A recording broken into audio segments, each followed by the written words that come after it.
I don't know if you know, he signed with the Lakers this offseason. He's now playing in the Staples Center, right where you are in Los Angeles. And last night, they had a good game.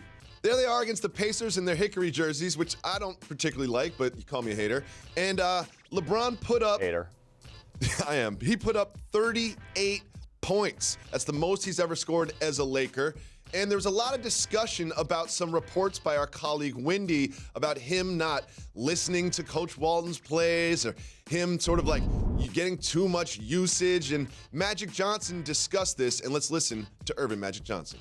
And then when you have 2 point guards like Ball and Rondo, we don't have to have LeBron using the ball, having the ball in his hands all the time. And so you're right. We're trying to make sure that we watch his minutes, but also that we don't run everything through him, because now it is Cleveland all over again, and we don't want that.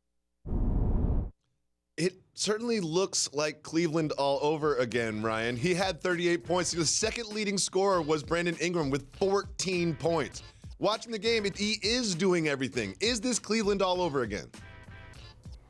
No, because the second player isn't as good as Kyrie was in Cleveland. I don't understand why everybody knocks this Cleveland thing. I've heard other people say this in the past, like, oh, you know, the Cavs thing. What do you mean, going to the finals every single year and winning a title in one of those four? Like, people act like this is the Wizards or something. I don't get it. So the whole thing, if you wind it back, Windhorst is essentially saying he ignores Luke on some calls. Even if he does or doesn't, it doesn't matter. That's not that rare, okay? The other part of this I thought was really important in the piece was that Windhorst said there's a difference between July philosophical wine drinking LeBron on how he wants to be used. I've heard for years that he wants to transition to the power forward and that Kyrie was going to help him with that transition, that he wasn't going to handle the ball all the time. And then there's in the game, hey, I'm better than everybody else. I want to win the game. I mean, look, I don't want to compare anyone to LeBron, but there are dudes in pickup that are like, I'm not going to take that seriously. And then they start setting screens that dislocate people's shoulders, okay? So in the moment, LeBron can't really help himself. The usage numbers are about what they've always been. The minutes stuff is always what it's been.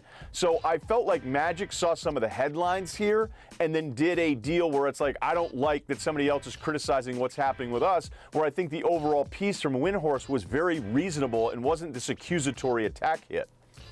Yeah, the thing about like not listening to Luke Walton's plays, it's like, of course not. He's LeBron James, and it's also like the 20th game of the season. This is not like some sort of like subversive saboteur who's just trying to like not listen to the coach whatsoever. Like, this is LeBron James. He can call a play. It's gonna be fine.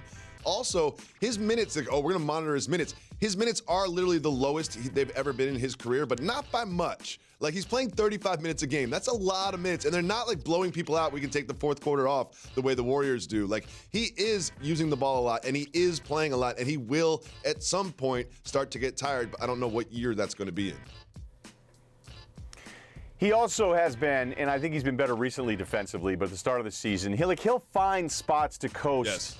In games. And I'm not knocking him for this at all. I actually think some of the scoring that I've seen from him, even last night watching that, it was very easy for him.